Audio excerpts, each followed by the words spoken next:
For the record, I did go buy the hat with Bitcoin, honest money and all this. So where's one of these little clicker things? Like, there you go. As for how many drinks I'd had when I bought this thing, who the heck knows? But yeah, so I wanted to, all right, well, slides get up eventually. I wanted to really go talk about dishonest devs, and I'll go and start kind of saying, well, what do we mean by dishonesty? And another way to put it is, well, what do we mean by trust? And apparently the likes of the CIA and the NSA, they go define trust in a lovely way, which is the thing that can go break you. The thing that you go trust is the thing that can compromise you. And equally, when you go talk about developers being dishonest, they're being not trustworthy and probably in a position to go and break your stuff. Well, why does this matter? Because when you go trust someone, like our slides here, they can go break your presentation. And all this decentralized stuff we work with, it's supposed to be about removing trust, but we are interacting with it through software. And that's a big problem. But if I'm going to go talk about security, I always like to start with, well, what are we trying to prevent? And this isn't like normal software where, you're letting things happen. You're trying to go prevent something bad from happening. And, being an Australian, this doesn't exactly make me terribly happy, which is Australia's passed a law about, a year and a half ago, which essentially allows the authorities to go up to any developer and just say, hey, we want you to go put a backdoor in something. Oh, and by the way, you really can't go tell anyone about this. In fact, you can't even really tell your boss. Heck, in the early drafts of the law, you couldn't even tell your lawyer, which does get to an interesting sort of meta-exploit of, well, what if I claim I was told to do this and couldn't verify it, but I was actually working with someone who, say exploited this bug I added. It's a big issue, and we need robust systems to go catch this kind of stuff. Also, being finance, well, you get issues like this, and I'm not really expecting you to read it, but essentially it's a Bitcoin talk post talking about how one of these many, many little altcoins apparently added what looks to be a backdoor to their code where you could remotely, over IRC, get your node running this coin to do anything it wanted. It's straight up backdoor. Bit clever how they went and hid it, but the real issue here is, of course, you're running an exchange, maybe an exchange with 50 different coins like this. How are you going to audit each one, and how are you going to prevent this kind of remote backdoor from, say, taking over your infrastructure? There's a lot of things you do to mitigate these risks, but these are fundamental risks. And I think you kind of sum it up as, well, does our software do what we want it to do? But more importantly, does our software not do what we don't want it to do?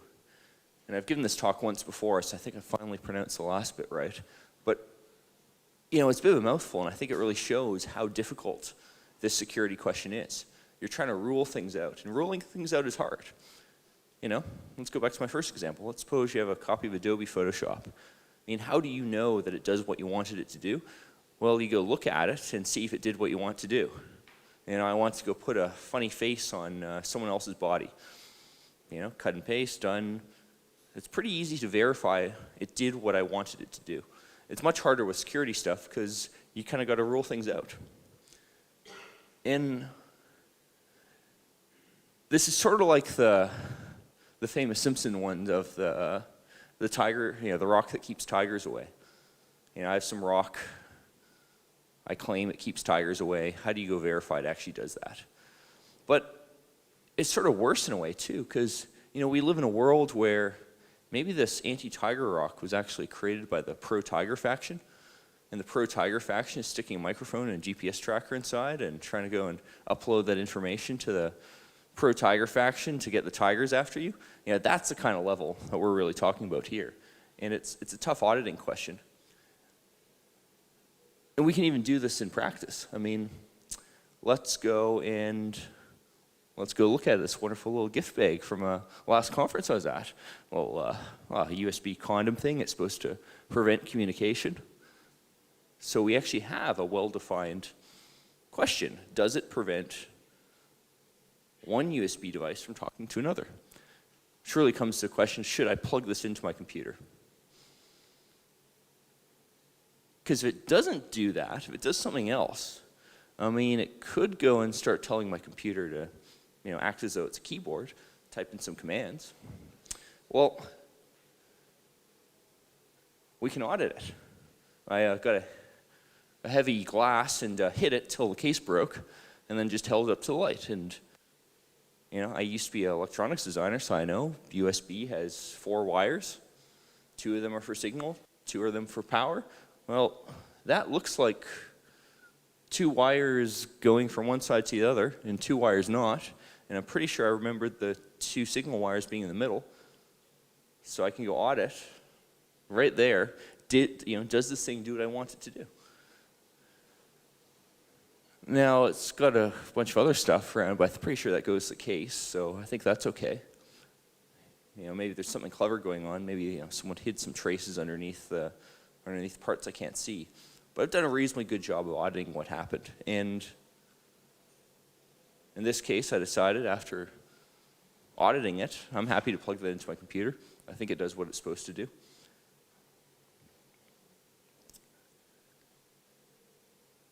And with this in mind, what can we kind of go say to this? We can audit things. We can go talk about, our findings. So, does this guy have a point? Is your full node really a full node? Did you personally go audit it? Well, there's an interesting difference, though, between this hardware thing. I've actually got one sitting here. There you go. I audited this, and I could go and tell you guys whether or not my device was clean, but you may have one sitting in your pocket, and of course it's not necessarily the same device. I kind of told you how to audit, but I haven't really described to you, is your actual device a clean device? Does my audit cover your audit? Well, the beauty of software is in the right mechanisms we can do this. And this is why I would call our role as auditors to be whistleblowers. Provided we live in a world where we can verify that you're installing the same software as me, and I also go and audit the software, I'm really acting as a whistleblower. Every time I find an issue, I'm blowing the whistle, letting everyone know. And this is why I think this sort of sentiment is actually quite dangerous and sort of very misleading. Because you're kind of saying, well, trust is okay because you can, you always got to go trust someone. But it's a tangible difference between trust where you have to independently audit everything and trust where you're just hoping that at least one person does.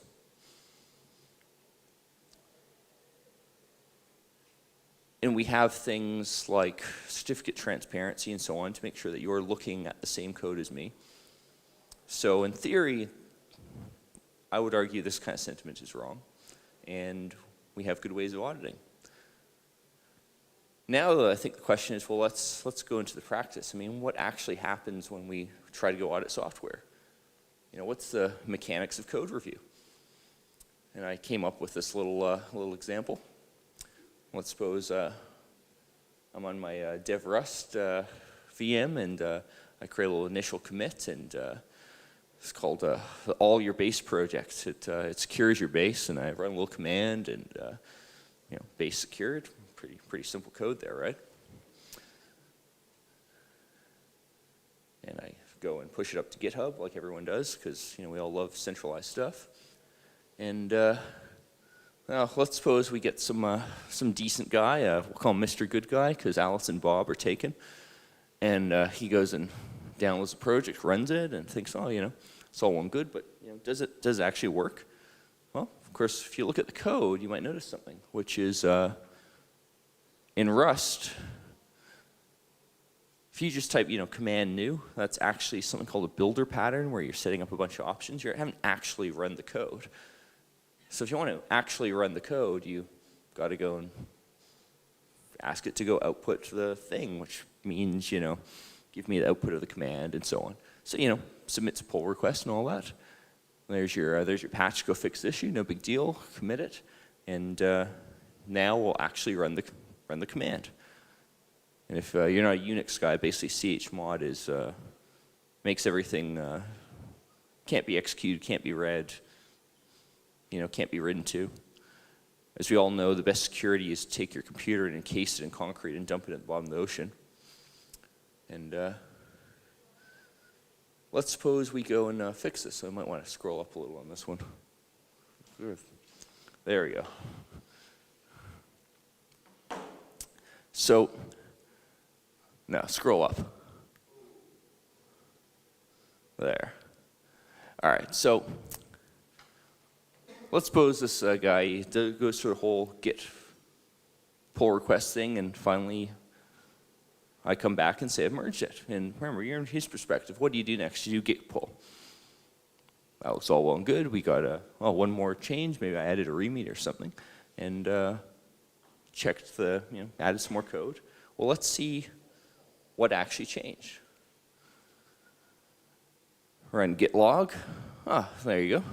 The change is in there. Merge remote tracking branch. It all looks and good. Well,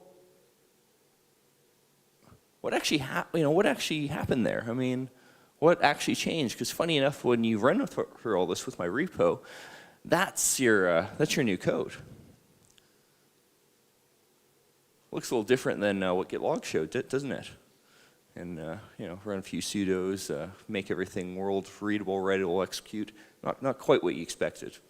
So I really want to go ask, what went wrong with all this? I said all this great stuff about code review, but where did this example go fail? Is this well, the code maybe is a little silly. What's actually going on under the hood there is plausible. And I've seen things kind of like this. That initial backdoor I showed way up at the top, the clever thing they did was similar to this kind of trickery where you go hide some not so innocuous code, some innocuous code. Well, first of all, the very beginning here, where we are, there.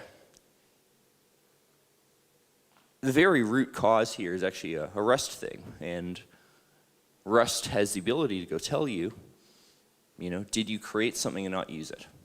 Very often in code, creating something and not using it is a sign of something going wrong, and I need to go submit a pull request and go fix this in Rust.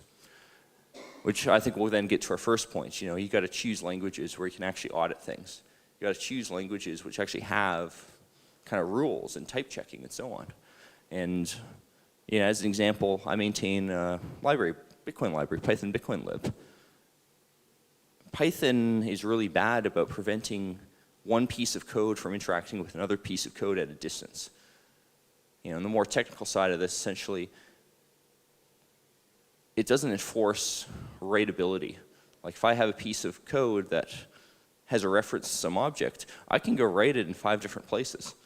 And that leads to problems. And this is the kind of big picture thing where you got to say, well, if we want to rule out these kinds of things, we need to make it easier to audit.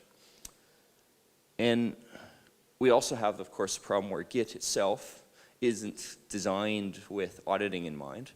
The guys behind Git aren't really security people. I mean, Linus famously chose SHA-1, which even back in 2004 or 2005, whenever Git started, we knew it was broken. Now we've actually shown breaks in SHA-1, and with maybe $50,000, $100,000, whatever the estimates are these days, I could have also done this attack by creating a SHA-1 collision. So, one git commit actually has 2 different files that could have been the same git commit. Again, this kind of suggests we should consider moving past Git. But, maybe there's even more fundamental one, which is, well, after I pushed and all, what happened when this guy ran the code? Notice how he got the code, then ran it, and then investigated what it did. Cargo run is basically downloading dependencies and running the code. Well, what environment does it run the code in? It runs the code in the same environment you're looking at it. Right there, we broke our root of trust. We had a trusted environment, which we expect to have, for instance, a text editor that will actually show us what we're supposed to be looking at. But the moment we run code within that environment from an untrusted source, all bets are off. And unfortunately, this is just standard. I mean, most programmers do this day in, day out. Be honest, like, I'm not very good at not doing this. I happen to go use CubesOS, which is essentially a collection of virtual machines, and you can at least, with CubesOS, easily say separate, your email from your Rust development. And in my case, I separate my Rust development from, say, my open timestamps development and my Python Bitcoin lib development. But I'm still guilty myself of looking at patches and running patches in environments that really shouldn't be. And we need tooling to do things like, when I type cargo run, a separate virtual machine should be fired up and run all this untrusted code in it. We're just not there yet. You also got to ask the question, again, going back to this auditing, how do I know what dependencies Cargo downloaded? And Cargo, it has this massive GitHub repo of dependencies and all the SHA-1 hashes of the packages, which itself is much better than most languages do. Python doesn't really have this. But that big Git repo, that's not signed. There's no public commitment to it. There's no mechanism by which I can go say, well, that was definitely the version that compromised me. So again, we're kind of failing there, even though this should be possible. And in the case of certificate transparency, which I mentioned earlier, well, for SSL certificates, when you go to your bank website, we've solved that problem in that there's effectively a blockchain of every single SSL certificate in existence. And your phone goes to that blockchain and verifies, is that certificate there? And if it's not there, not publicly visible, it won't accept it. But we haven't gotten that for software. We're just nowhere near there. And that does need to change.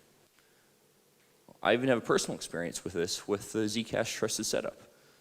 I was one of the, I think it was six people who did the initial trusted setup. And when I say trusted setup, well, what happened there is Zcash's privacy protections sort of force a private key to be generated. And that private key can be used to counterfeit Zcash money. Now, the 6 people, they collaboratively generate that key. And in theory, or at least the marketing material, is that, well, if any one of them are honest and actually delete their part of the key, no one else can reconstruct it, et cetera, Zcash is secure.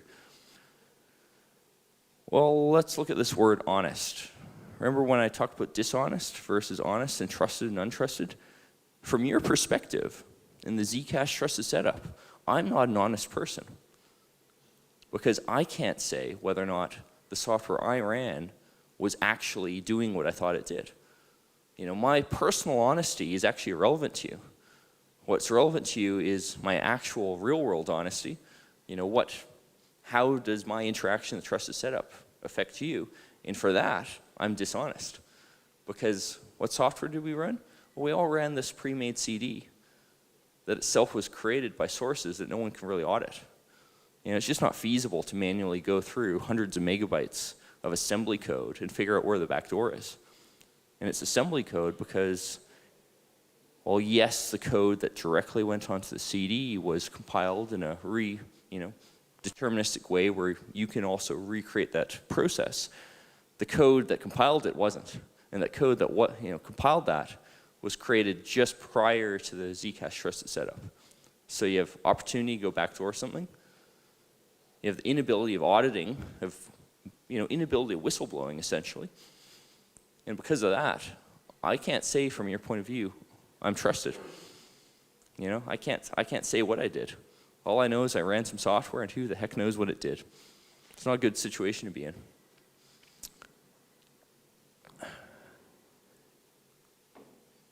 And also go talk about the issue of attribution. And where are we? Yeah. So if something like this does happen, well, who's to blame? Now this repo, which is an actual repo you can find on GitHub, it's the most recent thing I've uploaded, it's not signed. So my name might be on the Git commit that has this sneaky trick of hiding stuff in a merge commit, but who actually did that? Well, there we are. So that's a standard Git push. And it says right at the top line, the authenticity of the host, github.com, can't be established, key fingerprint is whatever. Do you want to continue? Well, I could claim to you guys that, oh no, it must be a man-in-the-middle attack. Some guy was wiretapping my internet connection, and they pretended to be GitHub, and SSH doesn't have any mechanism of authentication other than just trust the first key you see. They call this trust on first use. So from that first moment, how do I know that I actually uploaded to GitHub? I could tell you guys that no, it wasn't. I didn't upload to GitHub. It was some man-in-the-middle attacker. And now we don't have attribution. Now there's no consequences for me backdooring your computer. And unfortunately, the reality is a lot of projects don't sign Git commits. They have no attribution. They have no way of you verifying what you're actually downloading. Bitcoin Core is half decent with this. There is a script and a set of keys that are allowed to merge commits in Bitcoin Core, but how many people actually go and use a script? How many people use it consistently? Probably not that many, and I've tried using it, and the reality is there's not enough tooling around Git to actually plug in and, for instance, prevent downloading a commit, or merging a commit that isn't signed. The tooling just isn't there. And I'll say I think the risk here too is really one of what regulations are coming down the line. Like it or not, security is important. There are real costs when this stuff gets broken, and if you incur enough real costs in the real world, someone's going to take notice and decide to go stop that happening. We might end up in a world where there's regulations about who's allowed to go code. If we continue to screw this stuff up and make these things happen enough. And chances are any regulations but who's allowed to code are not going to be done in a way which is sane.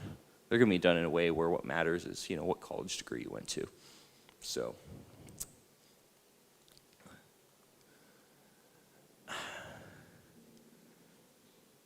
really, I'll kind of end with a bit of a call to action and say, I think that in general, the software industry needs to just fix these issues. We need to stop being complacent about this type of security. We need to stop, asking for perfectionism too. We see PGP and it doesn't quite work, but it actually signs code. The answer shouldn't be, well, let's go ditch PGP because of these unrelated issues. The answer should be, well, let's figure out how we can go fix this. And some of these answers will kind of be annoying. There'll be things like, if you want to be part of the open source community, you need to go sign your code. You need to have, you need to participate in this. Yes, it's inconvenient, but it has to be done. And with that, thank you.